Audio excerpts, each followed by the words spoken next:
Reliance industries ખાસ મજબૂતી સાથે સ્ટોક ટ્રેડ થઈ રહ્યો છે જે અહીંયાથી સમાચાર અને બ્રોકરેજ આવતા જોઈ રહ્યા છે એના પર નજર કરીએ તો સૌથી પહેલાં તો જે આજે અપડેટ છે કંપની માટે કંપનીની જે રિટેલ આર્મ છે રિલાયન્સ કન્ઝ્યુમર પ્રોડક્ટ્સ એ પેટકેર માર્કેટમાં એન્ટર થઈ છે જ્યાં કંપની જે છે લોન્ચ કરશે હાઈ ક્વોલિટી અને અફોર્ડેબલ પેટ ફૂડ એટલે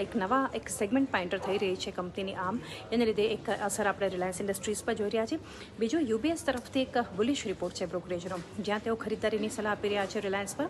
અને 1820 પ્રતિ શેરના ટાર્ગેટ આપ્યા છે તેઓ માની રહ્યા છે કે રિફાઇનિંગ જે છે અહીંયાથી ખાસ કરીને એક મજબૂતી જે જોઈ રહ્યા છીએ એને કારણે O2C અર્નિંગ્સમાં એક બૂસ્ટ આપણે જોઈ રહ્યા છે અને ડાયવર્સિફાઈડ ક્રૂડ સોર્સિંગ જે કંપનીનો છે એને કારણે જે જીઓપોલિટિકલ ઇમ્પેક્ટ છે કંપની પર એ મર્યાદિત થતી આપણને દેખાડી રહી છે સાથે જ O2C એબિટા ઇમ્પ્રુવમેન્ટ છે જે 29,500 કરોડ હતું H1માં એટલે ફર્સ્ટ હાફમાં એ વધી અને 34,000 કરોડ પહોંચ્યું છે H2 FY26માં અને ઇનફેક્ટ FY27 સુધીની અગર વાત કરીએ તો આગળ 64,800 કરોડ પર પહોંચી શકે છે O2C એબિટાનો જે સુધાર છે એ ઓવરઓલ એક બુલિશ રિપોર્ટ છે અને કંપનીની જે આર્મ છે રિટેલ આર્મ છે એ અહીંયાથી ખાસ કરીને પેટકેર માર્કેટ સેગમેન્ટમાં એન્ટર થઈ રહી છે તો આ બધા કારણો છે કે આજે રિલાયન્સ ઇન્ડસ્ટ્રીઝમાં મજબૂતી છે ને લગભગ 52 વીક્સ હાઈને નજીક ભાવ પણ પહોંચતા જોઈ રહ્યા છે।